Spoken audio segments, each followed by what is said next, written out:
Film का starting scene जमीन के ऊपर बादलों के व्यू से शुरू होता है और एक डेथ नरेटर मेल वॉइस आती है कि कोई भी हमेशा जिंदा नहीं रहता, खवा वो कितनी ही कोशिश क्यों ना कर ले। मेरी नसीहत ये है कि जब वक्त आता है तो पैनिक नहीं होना चाहिए। अब एक ट्रेन बर्फ के एरिया से गुजरती दिखाई देती है और इसमें मेन कैरेक्टर लीजल बैठी होती है। ये एरा नाजी जर्मनी के दौर वर्ल्ड वॉर 2 का होता है। लीजल अपने छोटे भाई की डेथ ट्रेन में देखती है जिसको एक जगह रुककर दफना दिया जाता है।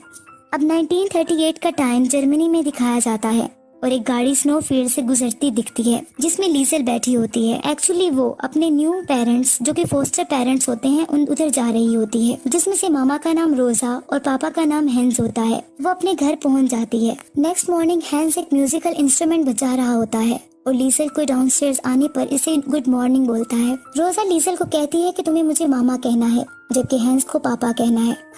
थोड़ी देर में दरवाजा खटखटाता है कोई और एक बच्चा होता है जिसका नाम रूडी होता है जो बाद में लीजल का बेस्ट फ्रेंड बन जाता है। लीजल रूडी के साथ स्कूल जाती है। जब रूडी और लीजल स्कूल पहुंच जाते हैं और क्लासरूम में जाते हैं तो सब बच्चे खड़े होते हैं टीचर के सामने। टीचर लीजल से नाम पूछती है और उसको चॉक देती है ताकि वो बोर्ड पर अपना नाम लिख सके। लीजल को लिखना और पढ़ना नहीं आता, इसलिए वो 3 क्रॉस लगा देती है बोर्ड पर जाकर, जहाँ से पता चलता है कि लीजल को लिखना नहीं आता। सब बच्चे हंसने लगते हैं लेकिन टीचर सबको साइलेंस बोलती है और लीजल को सीट पर जाने का कहती है। इसके बाद लीजल घर आ जाती है। इसकी मदर लीजल को अंदर ले जाती है। नाइट टाइम में इसका फादर हैंस गुड नाइट कहता है और लीजल के पास एक किताब देखता है। हैंस कहता है कि यह रियलिटी में तुम्हारी है। लीजल कहती है ये किताब हमेशा से मेरी है, ये मेरे भाई की है। फिर वो पूछता है तुम जानती हो कि इसमें क्या लिखा है, जिस पर लीजल नो कहती है क्योंकि इसे पढ़ना नहीं आता। हैंस कहता है कि मैं अच्छा रीडर नहीं हूँ। फिर भी शुरू करते हैं। फिर वो किताब पढ़ते हैं। नेक्स्ट मॉर्निंग लीजल स्कूल में सब बच्चों के साथ यूनिफॉर्म पहने एक सॉन्ग सिंग कर रही होती है जिसमें जर्मनी के लोगों की बात होती है। इसी दौरान नवंबर 1938 का टाइम दिखाया जाता है जहां मार्केट में आर्मी शीशों को तोड़ रहे होते हैं और लोगों पर बिटर वायलेंस दिखा रहे होते हैं। हर जगह स्ट्रीट में पेजेस बिखरे होते हैं। अब एक जगह के और एक घर का दरवाजा कोई खटखटाता है और एक नया किरदार इंट्रोड्यूस होता है जिसका नाम मैक्स होता है। वो ज्यू होता है यानी यहूदी होता है। वहाँ से वो सोल्जर से बचकर निकल जाता है। फिर दोबारा लीजल का घर दिखाया जाता है जहाँ लीजल का फादर हैंस इसको रीड करना सिखा रहा होता है और ये भी कहता है कि अगर मैं मर गया तो मुझे यकीन दिलाओ कि वो मुझे सही दफनाएंगे और मुझसे प्रॉमिस करो। फिर हैंस इससे बुक ले लेता है और कहता है कि मेरे साथ आओ, तुम्हारे लिए एक सरप्राइज है। वो लीजल को बेसमेंट में ले जाता है जहाँ दीवारों पर अल्फाबेट्स और वर्ड्स लिखे होते हैं। वो बताता है कि ये डिक्शनरी है और उसको चौक देता है और उसको कहता है कि तुम इन अल्फाज को यहाँ लिख सकती हो। लीजल बहुत खुश हो जाती है क्योंकि इसे पढ़ने लिखने का शौक होता है। लीजल थैंक यू पापा बोलती है। इसके बाद दरवाजा कोई खटखटाता है और हैंस को घर लेने आता है। लीजल को हैंस आवाज देता है कि जल्दी आओ वरना हम परेड मिस कर देंगे। नाइट टाइम होता है। सब लोग, पूरे टाउन के लोग एक जगह जमा हो जाते हैं जहाँ एक आर्मी ऑफिसर स्पीच कर रहा होता है। वो कहता है कि नेशनल सोशलिस्ट रेवोल्यूशन के दौरान हमारी नेशन कम नहीं होनी चाहिए। हमारा डिटर्मिनेशन अपने आप को मोरली और इंटेलेक्चुअली साफ करना है। एजुकेशन, थिएटर, फिल्म्स, लिटरेचर और प्रेस, ये सब सपोर्टिंग पिलर्स हैं जो कि हमारी नेशन की शख्सियत को एक अलग शेप दे सकते हैं। यही वजह है कि आज रात हम सब इकट्ठे हुए हैं ताकि हम अपने आप को इंटेलेक्चुअल डर्ट से आजाद कर सकें। फिर वो दरमियान में बुक्स के ढेर को आग लगा देते हैं और वो कहता है कि हमें इलनेस को जड़ से उखाड़ना है जिसने जर्मनी को इन्फेक्टेड किया है पिछले 20 सालों से। हम अपने दुश्मनों से फाइट करेंगे अगर जंग होती है और हम अपने फ्यूचर के लिए खड़े होंगे जब तक हमें आखिरी फतह न मिल जाए। इस तरह की वार हमारे एनिमीज को खत्म कर देगी। लीजल सब गौर से सुन रही होती है और सारे लोग साथ में आवाज लगा रहे होते हैं। ऑफिसर ये भी कहता है कि ये कम्युनिस्ट और यहूदियों को हम खत्म कर देंगे। फिर वो आवाज लगाता है ग्रेट जर्मन अडोल्फ हिटलर। फिर सब लोग एक हाथ सीधा कर एक सॉन्ग सिंग करने लग जाते हैं। थोड़ी देर में सब वहाँ से चले जाते हैं। लीजल वहाँ जाती है जहाँ बुक्स चल रही होती हैं और वहाँ जमीन पर गिरी एक बुक उठाकर अपने कोट में छुपा लेती है। हैंस वहाँ आ जाता है और कहता है कि मैंने तुम्हें मुझसे चर्च में मिलने को कहा था। लीजल सॉरी पापा बोलती है। हर जगह बुक्स के पेजेस बिखरे होते हैं। फिर लीजल को कफ होने लगती है क्योंकि हल्की जली हुई बुक इसके कोट में होती है। हैंस को पता चल जाता है लेकिन वो कुछ नहीं कहता, बस ये कहता है कि हम इसको सीक्रेट रखेंगे और इसको दूसरी किताबों की तरह बेसमेंट में जाकर रीड करेंगे। लीजल बहुत खुश हो जाती है और पूछती है कि क्या मेरी रियल मामा कम्युनिस्ट थी? क्या हिटलर ने मेरी मामा को मुझसे दूर कर दिया है और फिर कहती है मुझे नफरत है हिटलर से। हैंस कहता है ये किसी के सामने नहीं कहना। घर आकर लीजल उस किताब का नाम पढ़ती है, the invisible man by H.G. Wells. फिर अचानक से कोई दरवाजा खटखटाता है। हकीकत में वो वही किरदार मैक्स होता है जो कि एक ज्यूइश फर्स्ट फाइटर होता है। वो घबराया हुआ आता है और मदद मांगता है और रोजा और हैंस इसको अपस्टेयर्स भेज देते हैं। हैंस लीजल को बताता है कि मैक्स का फादर वार में इसके सामने मरा था और इसके फादर ने मेरे लिए अपनी जिंदगी दी थी और मैं इसकी फैमिली का एहसानमंद हूँ। फिर वो इसे कहता है लीजल को कि मुझे अपने अल्फाज दो कि तुम ये किसी को हमारे विजिटर्स का नहीं बताओगी और अपनी रूह को भी नहीं। लीजल वादा करती है कि वो किसी को नहीं बताएगी और फिर नेक्स्ट मॉर्निंग स्कूल चली जाती है। स्कूल ऑफ होने पर लीजल रूडी के साथ भागती है और जल्दी से अपने घर आ जाती है। फिर रात को जब ज्यूइश मैक्स सोया होता है तो इसके हाथ में एक बुक होती है। वो इसके हाथों से बुक लेने लगती है कि मैक्स की आंख खुल जाती है और वो कहता है कि तुम क्यूरियस गर्ल हो। वो बुक इसे वापस कर देती है और पूछती है ये किताब किसके बारे में है। तो मैक्स कहता है ये हिटलर के बारे में है। फिर लीजल पूछती है क्या तुम हिटलर से छुप रहे हो, क्या तुम कम्युनिस्ट हो, क्या इन्होंने तुम्हारी माँ को ले लिया है। इस पर मैक्स कहता है कि नहीं, मैं यहूदी हूँ। नेक्स्ट मॉर्निंग रोजा लीजल के पास आती है और कहती है कि तुम्हारे लिए एक काम है। उसको लॉन्ड्री के कुछ कपड़े देती है और एक घर जाने का बोलती है। कुछ ही देर में वो रूडी के साथ उस घर में पहुंच जाती है जहां एक ओल्ड लेडी इल्सा होती है जो कि इसको अंदर बुला लेती है और इसको अपनी लाइब्रेरी में ले जाती है क्योंकि शायद वो जान जाती है कि लीजल को लिखने पढ़ने का शौक है। लीजल वहां जाकर बहुत खुश होती है और बुक्स को टच करती है। फिर एक बुक द ड्रीम करियर उठाती है।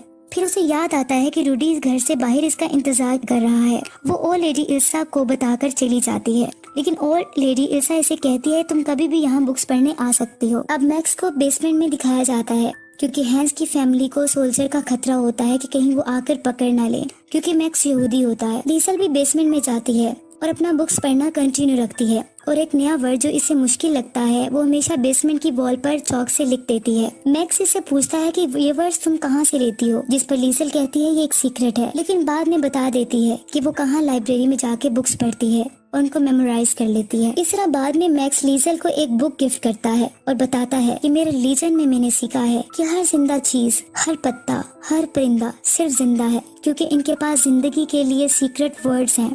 हम में और क्ले में फर्क सिर्फ वर्ड्स का है, अल्फाज जिंदगी होते हैं। फिर ऐसा ऐसा बहुत सर्दी बढ़ जाती है। स्नो फॉलिंग की वजह से मैक्स बीमार हो जाता है और बेसमेंट में सर्दी से रहने की वजह से अब लीजल को लगता है कि मैक्स मर जाएगा। वो अपने डेड ब्रदर की पिक इस पर रख देती है और हमेशा की तरह इसके पास बैठकर बुक्स पढ़ती है। The invisible man by H.G. Wells. एक स्ट्रेंजर एक सर्दियों के दिन फेब में बहुत ही तेज हवा और बर्फबारी में यहाँ आया। कोई इसके बारे में नहीं जान सकेगा जब तक कि वो मर ना जाए। इसके बाद लीजल उसी ओल्ड लेडी इल्सा के घर चुपके से विंडो के जरिए लाइब्रेरी में जाती है और एक बुक को चुरा लेती है क्योंकि इल्सा का हस्बैंड लॉन्ड्री लाने से मना कर देता है। और इस तरह वक्त गुजरने के साथ साथ वो एक एक करके बुक चुराती रहती है लाइब्रेरी में चुपके से और रूडी भी इस बात को जान लेता है, लेकिन वो ये कहती है कि मैंने सिर्फ बोरो की हैं। इसके बाद लीजल रूडी को मैक्स के बारे में भी बता देती है। अब बहुत सारे सोल्जर्स बार बार इसी एरिया में चेकिंग के लिए आते रहते हैं कि कोई कम्युनिस्ट या यहूदी तो यहाँ नहीं रह रहा। लीजल की फैमिली अलर्ट रहती है। तरह दोबारा सोल्जर का रेड होता है। पूरे एरिया के लोग अपने बैग्स को नाइट टाइम में घरों से बाहर ले जाते हैं और एक तरफ मूव करते हैं। मैक्स को घर छोड़कर हैंस रोजा लीजल के साथ भी उसी जगह पर जाकर छुप जाते हैं, लेकिन मैक्स बेसमेंट से घर से बाहर आ जाता है और बाहर आकर बहुत खुश होता है। मैक्स खुशी से आसमान के तारों को देखता रहता है कि अचानक से सोल्जर की वैन आ जाती है। वो खुद को जल्दी से छुपा लेता है। नेक्स्ट डे मैक्स ये डिसाइड करता है कि इसे यहाँ से चले जाना चाहिए ताकि ये फैमिली इसकी वजह से मुसीबत में ना आ जाए। लीजल को मैक्स के यहाँ से जाने का बहुत दुख होता है। मैक्स रात के अंधेरे में निकल जाता है। लीजल बहुत रोती है और हैंस और रोजा भी परेशान हो जाते हैं। फिर नेक्स्ट डे पता चलता है कि लीजल का बेस्ट फ्रेंड रूडी इसको एलीट ट्रेनिंग के लिए सिलेक्ट कर लिया गया है जो वो समर में स्टार्ट करेगा। हैंस को भी इसी दौरान एक पोस्ट आती है कि आर्मी के लिए सिलेक्ट कर लिया गया है। लीजल कहती है कि हर कोई जा रहा है, इवन के रूडी भी। हैंस कहता है कि अपनी मामा रोजा का ख्याल रखना क्योंकि वो स्ट्रॉन्ग नहीं है जितनी वो दिखती है। इस तरह हैंस भी चला जाता है। अब बहुत ज्यादा अरसा गुजर चुका होता है। लीजल स्टेयर्स में किताब लिए बैठी होती है। इतनी देर में रेंजर्स की वैन वहाँ आती है और हैंस उतरता है। लीजल इसे देखकर खुश हो जाती है और पापा कहती है कि आप घर वापस आ गए हैं। हैंस अपने घर में बैठा लीजल से बात करता है लीजल कहती है कि मैं मैक्स के बारे में सोच रही थी, हैरान होते हुए कि वो कहाँ है। हैंस कहता है मैं भी। इस तरह वॉर दोबारा शुरू हो जाती है क्योंकि वॉर डेज होते हैं। नेक्स्ट डे सब कुछ मिट चुका होता है, घर टूट चुके होते हैं, डेड बॉडीज हर जगह बिखरी होती हैं, बिल्कुल सब खत्म हो जाता है। सोल्जर एक जगह के नीचे से एक जिंदा लड़की को निकालते हैं, वो लीजल होती है। लीजल बच जाती है और जख्मी होती है। वो बाहर आते ही पापा मामा कहती है, लेकिन इसकी फैमिली की डेथ हो चुकी होती है। रोजा, हैंस और रूडी सब मर चुके होते हैं। इस तरह लीजल बेहोश हो जाती है। जब लीजल को होश आता है तो वहाँ ब्रिक्स के नीचे एक किताब मिलती है और इसी दौरान वो ओल्ड लेडी इल्सा, जिसके घर लीजल बुक्स चुराने जाती थी, अपनी गाड़ी में वहाँ आ जाती है। लीजल भागकर उस लेडी के गले लग जाती है। फिर आफ्टर 2 इयर्स का टाइम दिखाया जाता है। इल्सा एक टेलर की शॉप पर काम करती दिखाई देती है, जो कि रूडी का फादर होता है। और इस तरह फिर वो देखती है कि दरवाजे पर मैक्स आ गया है और वो उसे देखकर बहुत खुश होती है और जाकर उसे मिलती है। अब दिखाया जाता है कि ये 1945 का टाइम होता है और यूनाइटेड स्टेट के ट्रूप्स ने जर्मनी पर कब्जा कर लिया होता है। अब कहानी अपनी एंडिंग पर पहुंच रही होती है। अब दिखाया जाता है कि क्लाउड्स का वही व्यू जो कि बिल्कुल ओपनिंग सीन में दिखाया गया था। फिर डेथ नरेटर मेल वॉइस में उसकी आवाज आती है कि मैंने बहुत अजीम चीजें देखी, मैंने सारी दुनिया की बदतरीन तबाही को भी अटेंड किया है, मैंने बहुत से अजीम वंडर्स भी देखे हैं, लेकिन मैं यही कहूँगा कि कोई हमेशा के लिए जिंदा नहीं रहता। अब मैं आखिरकार लीजल के पास आया। मैंने खुद गर्जी वाली खुशी महसूस की क्योंकि इस 90 इयर्स में वो बहुत समझदार जिंदगी गुजार चुकी थी। इसकी कहानियों ने बहुत सी रूहों को छू लिया। मैक्स की दोस्ती इतनी लंबी रही जितनी की लीजल की। लीजल की आखिरी सोचों में इसने बहुत सारी जिंदगियों को देखा जो इसके साथ मिल गई थी, जैसा कि उसके 3 बच्चे और उसका ग्रैंड चिल्ड्रन, और इस तरह हैन, रोजा और रूडी भी। लेकिन आखिर में कोई अल्फाज नहीं थे, सिर्फ सुकून था।